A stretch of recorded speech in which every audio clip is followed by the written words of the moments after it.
part 2 of a 4-part series that I'm going to talk about buying a car. Part 1 was about the planning. This is part 2, which is going to be about the researching the car, vehicle, that type of stuff, researching the financing. And the first thing to do is determining what type of vehicle you want. This is a big mistake people make, okay? You know, if you're in construction, you need something to haul, then maybe you want a pickup truck.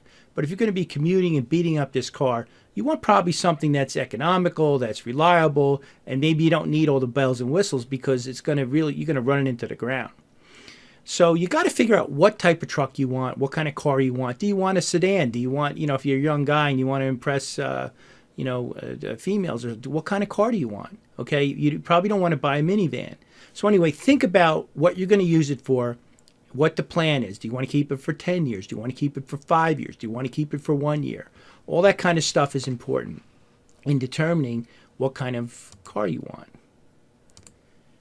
Now, what I like to do is for the research, I always like to start off with Consumer Reports, okay, because they give you an unbiased opinion. Now, remember, when you look at these other websites, like, you know, you have Edmunds.com, you have Autotrader.com, you can ask friends and relatives, car websites, and TrueCar.com. All these are good, but I always start off with Consumer Reports. You know, I don't know what it is, you know, $50, $60, but they give you an unbiased opinion. Now, Edmunds is great too. I love Edmunds to look for car information because there's a lot of good stuff there.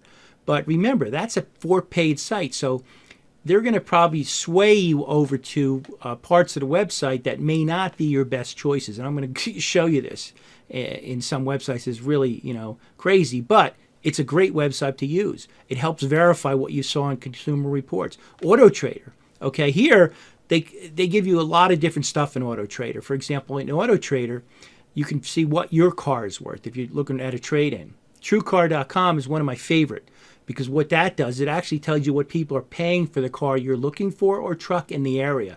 And I always use that one. Ask friends and relatives, okay? You know, if you're lucky enough to have, you know, someone who really knows cars in your family, talk to them. What should I get? You know, I want a good car that's going to last 5 years or 10 years. They'll tell you, okay? And then, of course, you got to back that up because some people will give you biased opinions, you know.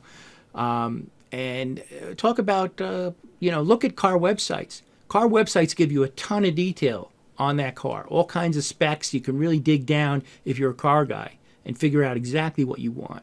So you got to do the research. So let's take a look at some stuff I have here.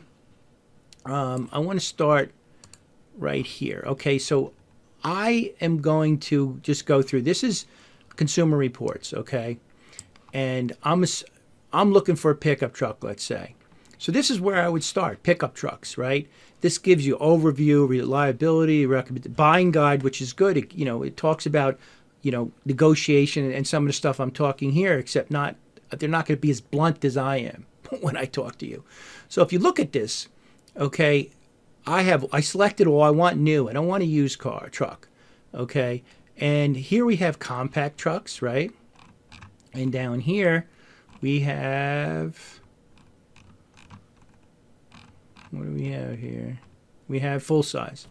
So you could see the ratings here, which, you know, this is rated as 74. And I really like ratings because it helps you quantify and figure things out, and you can then, you know, you can rank them.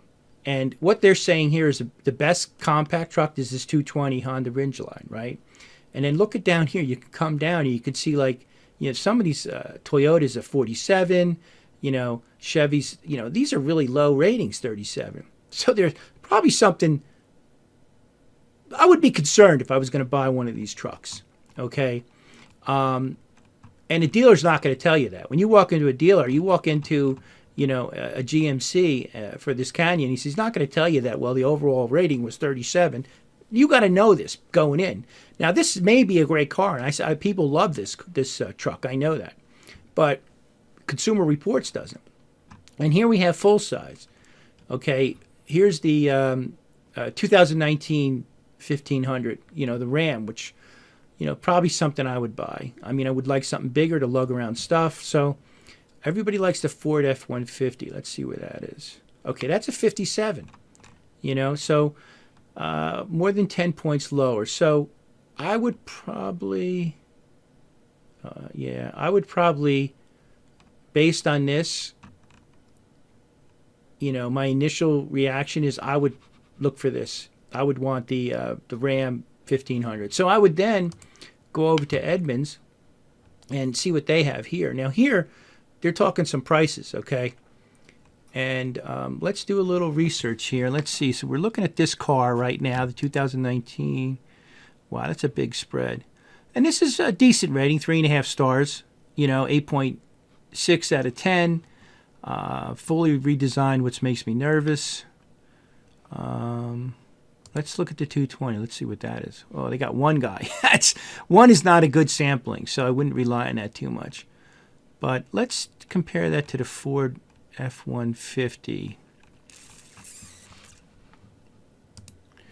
Okay, so remember now. So here's the Ford F-150, which there's only one. Let's look at the 219 because there's probably more. This is a decent. It's the same rating pretty much. Okay, and here's the price range: 28,000 to 37. This is probably just a stripped down model, but. And remember, when you come on here, remember in the first video I said use a dummy email, and if you can get a dummy phone number, use that too, because as soon as I go on here, I'm being tracked, okay? And you're going to get all kinds of emails on cars. It's going to be all over the place. Trucks, everything's. If you look at the Ford F50, it's going to be a Ford F150. If you're looking at the Dodge Ram, it's going. So give them the dummy stuff so you can get on these websites. Sign in. This way they don't bother you for the next 15 years. So we kind of have a price range here. So let's just write this down. So the Ford, they're talking 28 to, let's say, $37,000. And let's see what this is. Same one. Here's the Dodge, which is 31 more to 57. So you can spend a lot of money on these cars, right? Basic. Well equipped. So anyway, there's a lot of good stuff here. So now let's go over to the next website, which is Auto Trader. And the reason I like Auto Trader, okay, so we can say search for cars for sale, zip code.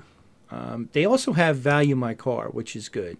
Okay, you may want to just get an idea what your car is worth, but I usually don't recommend trading your car in. I think you should either sell it or sell it to a family member. If it's a good car, if it's not a good car, trade it in. Let the dealership deal with it because they have the resources to fix it. But let's take a look at this here. So here, I like this one here, extended cab. Oh, that's a Nissan. So you can see that you can start to find dealers here, right? And like I said, it's okay because you're going to put your email in here, a dummy email, and you're going to get hundreds or maybe even thousands of emails. So be ready. So this is a great site to get some stuff off. And now let's go and look at TrueCar, which I really like a lot. TrueCar definitely needs to be part of your research. And TrueCar,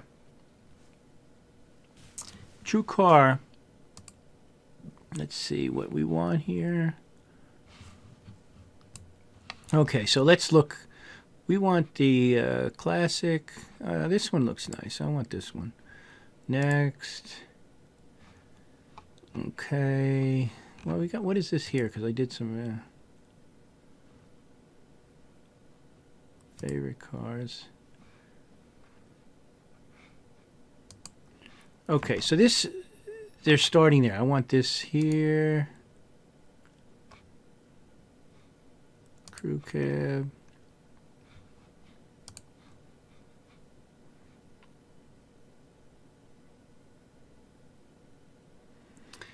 Let's go with the V8. Okay, so here we're looking at somewhere around 44, which is a lot of money. I want, let's say, blue, black, so if I spill coffee, I'm not going to get any of these favorite things. So, okay, so they're at 38,000 right now. Let's see what my price is. Okay, so this is going to actually take me to a car inventory. And here's some dealers, you know. Look at these prices here. These are a little bit crazy. I mean, they'll sell for you for $100,000. Okay. So I have 15 offers. I'm not going to pay that. Your true price here. These are all like $45,000. They're nice trucks, right? But no way I'm paying that. I like this one here. Okay, so let's see what this is here.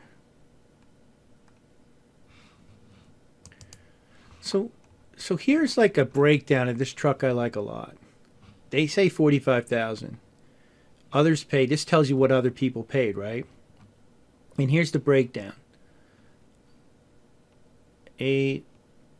Okay, here we're getting some discounts, total incentives, dealer discounts. So they're saying $45,000. Now this here, again, you got to think about percentages when you're doing anything, because that's really, if someone says I give you $500, or that doesn't mean it. What's the percentage? So this is saying basically I'm getting it for 13.5% off manufacturer's suggested retail price, which seems okay. Total. So they're saying total fees, dealer fees, is $46,000. Okay, so to get this, what I think is a pretty loaded truck, it's a V8. I mean, it's packed. You're talking 40, like 46,000, let's say. Okay, but I'm going to pay less than that. Okay, I want that for 40,000. I want 26% off. So think of percentages when you're buying a car. Okay.